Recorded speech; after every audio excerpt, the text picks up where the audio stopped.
To my channel, it's me again, your Helena. Today, i-discuss natin yung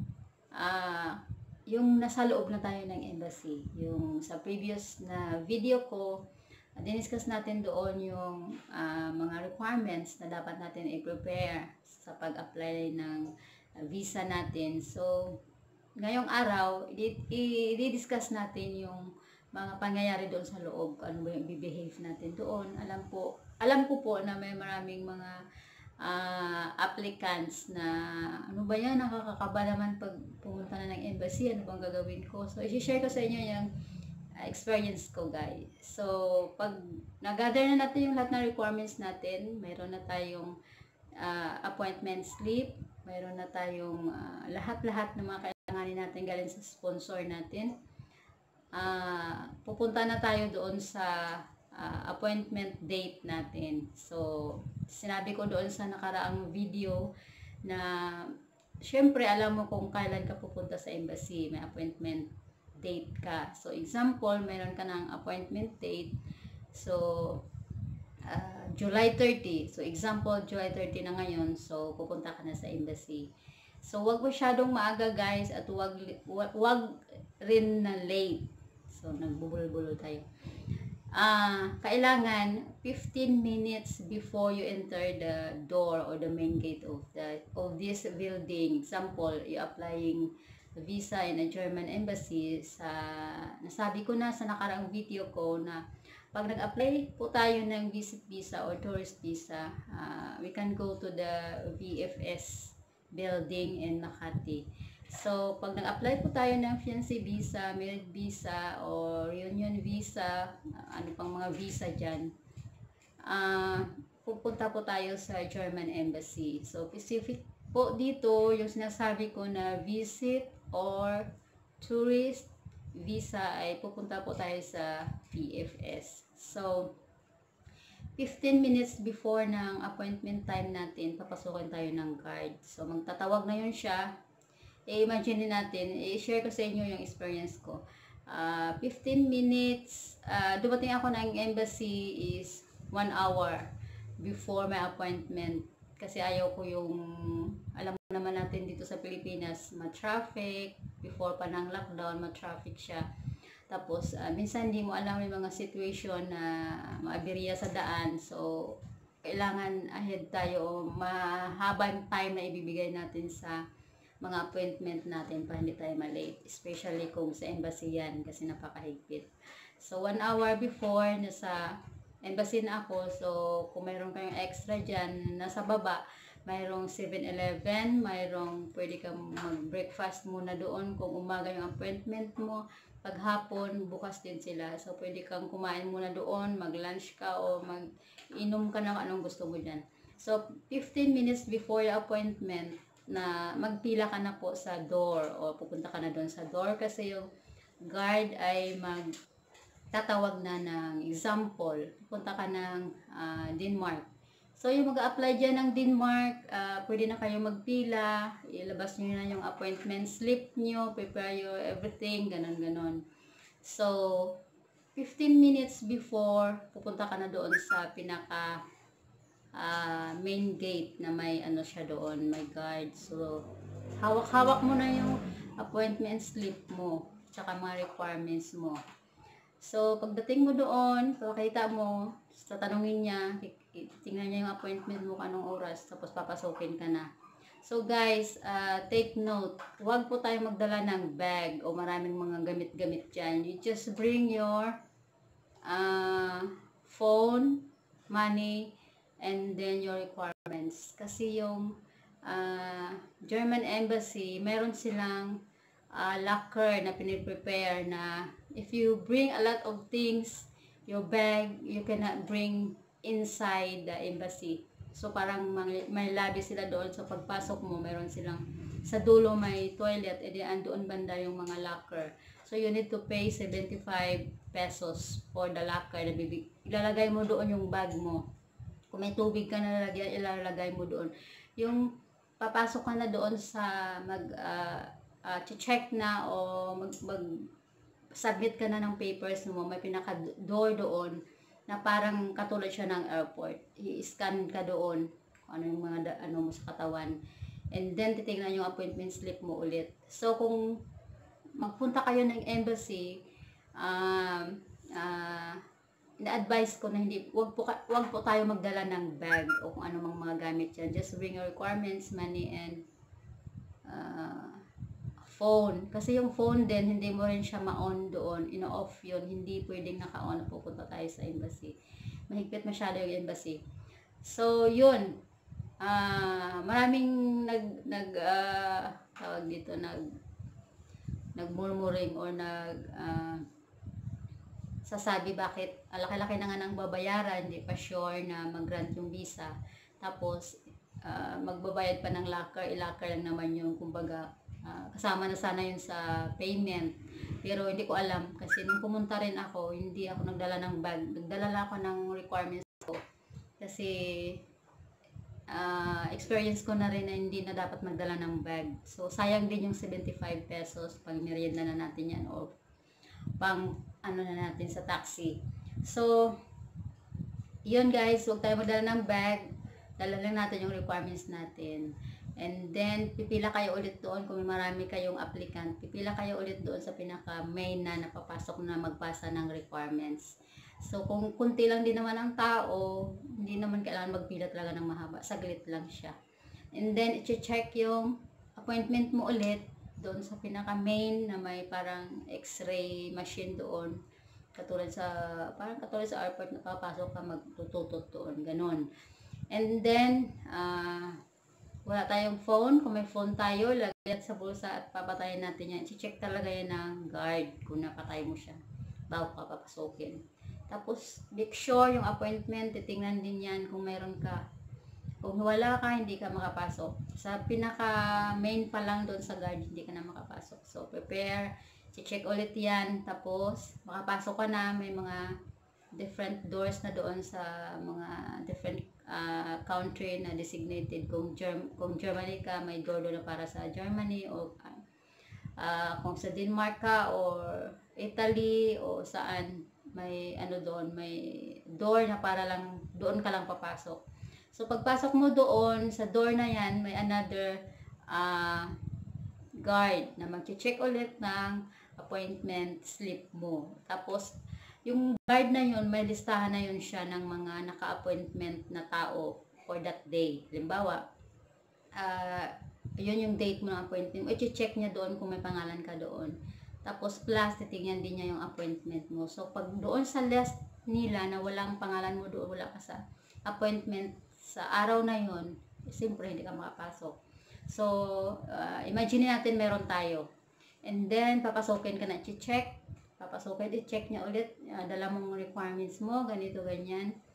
I-check niya, saglit yan, and then sabihin mo, oo, and then, papasokin ka na. Tapos, pagpasok mo doon sa door, pagpasok mo doon sa VFS, sa kaliwang kanan, kaliwa na side, may tubig sila doon. So, we no need to bring water kasi may free water sila sa loob, malamig at saka maligamgam. So, yun na, hindi na tayo kailangan na magdala kasi di ba tayo, pag umalis tayo, lalo na pag mga ganito, may mga interview, mga talagang special na mga interview, lalo sa embassy, di ba parang natitense tayo, kailangan natin magdala ng tubig. So, note guys, hindi na tayo kailangan magdala, meron na silang provide sa loob. And then, pagpasok mo, may mga upuan sila doon, tapos may mga windows doon, na may mga numbers yun. Pagpasok mo, upo ka doon, and then mayroon kang dadaanan na 3 na tao. So, depende siguro sa kadami ng applicant na nandoon. So, kung maraming applicant sa araw na yun, siyempre marami rin sigurong tao na nakaupo doon. Pero yung time na yun na pumunta ako doon, 3 lang sila. And then, yung kami na applicant, I think 5 or 8. So, pang number 3 ako, ganun. So, dadaan ka doon, tapos tatanungin ka, check yung papel mo, one by one, yung passport, yung sinabi ko na doon na sunod-sunod. Uupo ka doon sa upuan, tapos interviewin ka. And then, bibigyan ka ng maliit na form na sa kung i-deliver yung passport mo or ikaw ang magpipick up doon. Yun yung una-una lang iabot. Iwan ko lang bakit ganun ang una-una. Fill up ka doon ng pangalan mo. Tapos kung gusto mo mag-avail ng mga services nila na door to door, yung ihahatid yung visa, ano mo, passport mo, yung tataklo sa passport mo. Kasi iiwan natin yung passport natin doon. So, ayun, mag-fill up ka doon. Hindi naman choice mo yun kung i-deliver or i-pick up mo. So yun lang ang fill upan mo. And then i-check na nila yung requirements mo. And then doon mag-start na doon mag questions yung counter na yun. I-check niya yung passport mo, ganito, ganyan. And then yung sinong pupuntahan mo, basic ito yung tinatanong guys, sinong pupuntahan mo, sino yung sponsor sa'yo, ano yung visa na ina-applyan mo, kung fiancé mo o boyfriend mo o sister mo o brother mo, tatanungin sino ito, ano yung proof, titingnan niya kasi nasunod-sunod mo na, diba, yung sinabi ko sa unang video, sunod-sunod mo na yung mga requirements na yun. So susundan nila yon, tapos pag namali doon sila na mag-arrange bago ipasa pa ulit sa ibang counter. Ganun guys, hindi lang isahan, papasa pa sa kabilang counter. Tapos habang nag-aantay ka doon sa kabilang counter na yon, may isa pang tao na nag-check niyan bago pa makapunta doon sa pinaka-last. So sa unang counter muna tayo, kini-question nila kung sino mag-invite sa'yo, sino pupuntahan mo, yung hotel reservation mo, yung flight ticket mo, yung insurance mo, kung kumpleto yun. And then ilang days ka pupunta, magstay doon, may kapatid ka ba doon, may kakilala ka doon, may sister ka doon, may family ka doon, yun, question din yan. And then if boyfriend mo or fiancé mo ang nag-invite sa'yo, tatanungin sa'yo kung ilang years na kayo, kung nagkita na ba kayo or na-meet na niya yung family mo, ilang beses na siya nakapunta, ganon guys. Kaya kailangan alamin natin ilang taon na kayo, ganon. So mag-prepare tayo na huwag tayo maratil sa mga question na kasi basic lang naman, yung katungkulan din doon sa papel natin na ipapasa, yun yung itatanong nila. Tapos ilang taon ka na, ano pa ba itatanong doon? May trabaho ka ba, may income ka ba buwan-buwan, tapos tingnan din nila yung bank statement mo, ano yung previous mo na trabaho, kung wala kang trabaho ngayon, ano yung present mo na trabaho, tatanong din niya yan. Tapos pag wala kang trabaho, sabihin mo na wala kang trabaho, may small business ka, nagbi-business ka, tatanungin din yan. So i-arrange niya yung papel mo ayon doon sa sinusundan din nila na arrangement ng mga papel, para pagdating doon sa kabilang counter is hindi na masyadong magulo. Pero pagdating doon, i-arrange pa rin yun kung mali-mali. And then, ano pa ba? Doon sa form na maliit, kung i-deliver yung passport mo or i-pick up mo, make sure na mayroon kang telephone number kasi mag-update sila sa'yo via text messages and then email. So, huwag natin kalimutan, ilalagay natin doon. And then, pagkatapos niyan, sasabihin na niya, okay, you just wait there, your number. Bibigyan ka niya ng number. I-wait mo doon sa kabilang mga upuan. So, tapos na tayo doon sa unang counter. Pupunta tayo doon sa kabilang mga upuan. Para mausog tayo doon sa kabila. Tapos, aantayin natin yung number natin na makikita natin sa screen. Or kung maraming applicants sa screen talaga nilalagay yan. Pero pag konti lang, tinatawag lang, ganun. So, antayin natin doon. Saglit lang naman nung pag-aantay natin, mabilis lang sila.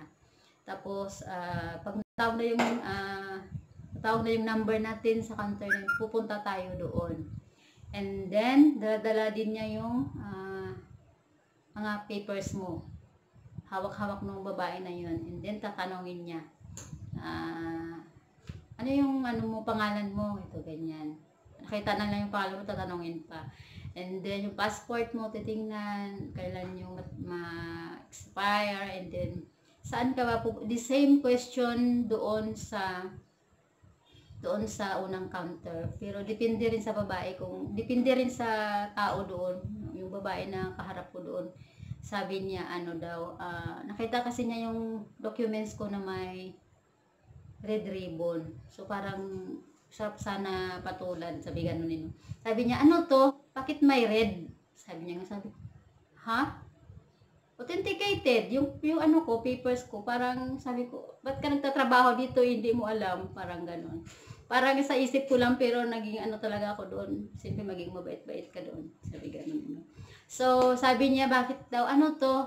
Tapos sabi ko nga, parang hindi niya alam, sabi ko, ano, o bakit na-trial din niya kung alam ko yung dala-dala kong papel, sabi ko, naka-authenticate yung ano ko, yung papers ko na birth certificate, mga trainings ko, ano ko kasi yun sa DepEd. Tapos tinanong niya.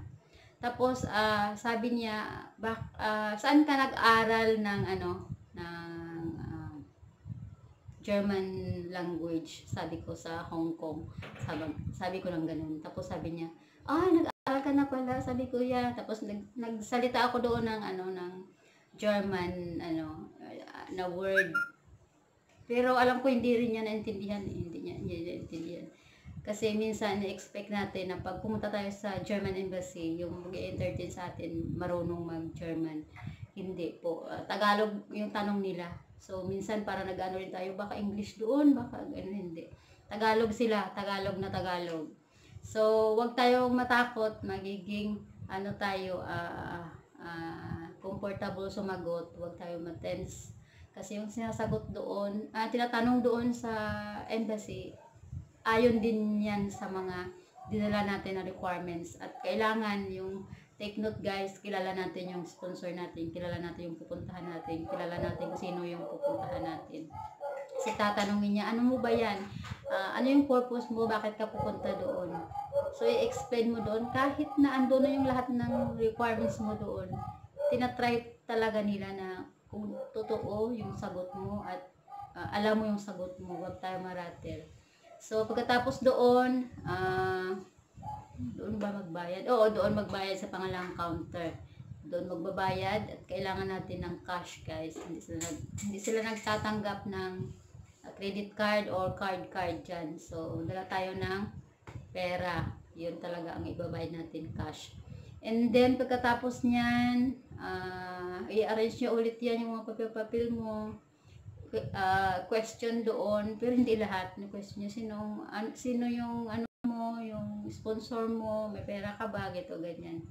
So ayon lang doon sa papers na dinadala natin, yun lang din itatanong sa atin. So depende siguro sa counter na person na magko-question sa atin, kasi merong talagang tao na matanong, tao na pagbabae. Kasi maraming babae sa nagtatrabaho sa mga ganyan, konti lang lalaki. So kung lalaki siguro mas less yung questions.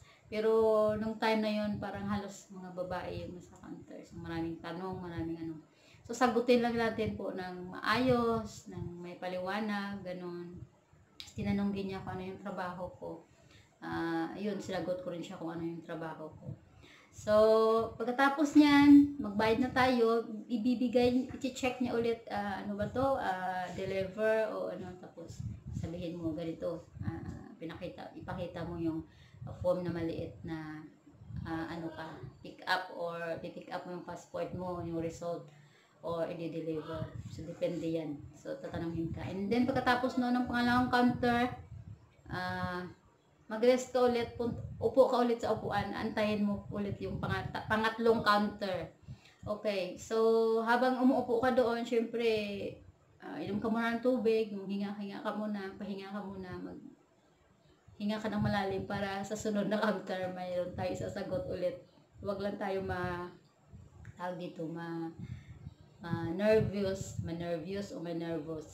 na sa mga sagot, kasi alam naman natin yun, minsan nawawala lang tayo kasi tayo parang, di ba, kasi hindi naman tayo sanay lagi na kini-question tayo sa mga ganyan. At saka hindi biro-biro kasi hindi ulang tawa-tawa, walang ano-ano. Pero depende yun sa pag-deal mo sa person na nag-interview sa iyo. Kasi sa akin sa pangalawang counter, marami kasi akong pinasa na picture na dapat 'di ba apat lang sabi nung babae. Apat na yung allowed yung sa picture apat lang daw. Pero sa akin kasi since 2014, 15, 16, 17, 18, 19 19, 6 pictures by year, bawat year. Kasi every year, celebrate kami ng birthday, andito yung partner ko, tapos mayroon talaga kaming cake. So, every year, mayroon kaming cake. So, yung picture namin doon, may date, and then may edad. So, kung ano yung picture doon sa cake, yun din yung year na yon. So natawa siya ba ano daw, ang cute daw kasi na-arrange kasi siya ng halimbawa 2015 siya pumunta dito, 2015 yung cake, 2016 yung cake, kumbaga ganun. Naka-arrange talaga. So na parang lang yung usapan namin doon, parang friend lang na parang kilala na namin yung isa't isa, parang cool lang yung conversation namin. So, after that, sa pangatlong counter na tayo, itatawagin na yung pangalan mo. For example, Maria de la Cruz, ganun, tawagin na. So, doon ka na pupunta doon sa isang counter na yun, pinaka-last na yun. Open yun siya, hindi yun siya sarado. Kasi, kukuhanan tayo ng biometric natin, yung thumbs natin, lahat ng daliri, guys. Kakuhanan niya ng fingerprint. And then, i-interviewin ka rin ng konti. Depende rin doon sa person na nandoon kung marami siyang i-question sa'yo. Pero before kanya i-interviewin doon, habang nag-aantay tayo ng papel natin or ng tour natin na tatawagin tayo, sa likod niyan, ina-arrange nila yung papel mo. Ina-arrange nila, chine-check nila kung tama. Isa pa pala guys, nakalimutan ko yung sa passport natin. Diba may picture tayo na ipapasa ng dalawa, isa doon sa application form, isa doon sa passport natin na ilalagay pag nag-grant na yung visa natin. Doon, tinatry nila kung kasya yung picture mo. Yung picture mo dito, picture mo dyan, tinatry dyan yung picture na dala mo kung tama yung measurement. So make sure na pag kumuha tayo magpunta tayo sa studio, magpa-picture ng Schengen visa, sabihin mo talaga specific Schengen visa. Kasi pag hindi rin tama doon sa passport na, kasi tinatry talaga nila kung fit doon sa measurement. So kung mali naman yung measurement natin, meron naman sa labas pero mas mahal na guys. Pag meron silang service doon na ino-offer na mag-Xerox, diba? Pag nakalimutan mo yung mga Xerox ng papel mo, meron silang ino-offer doon pero mas mahal sa labas. So much better na before tayo magpunta sa embassy, naka-prepare na yung lahat. Wala na tayong gagawin doon sa embassy kung di ipasa lang yung papel natin. Hindi, huwag na tayong gagastos kasi mas mahal na pag nasa loob. Okay. Pagdating doon sa third na counter, yun na-interviewin, titingnan yung papel mo, titingnan yung passport mo, yung picture mo, titingnan doon kung fit doon sa, may machine sila doon na nilalagay na parang measurement na pag tama yung picture mo doon sa passport mo.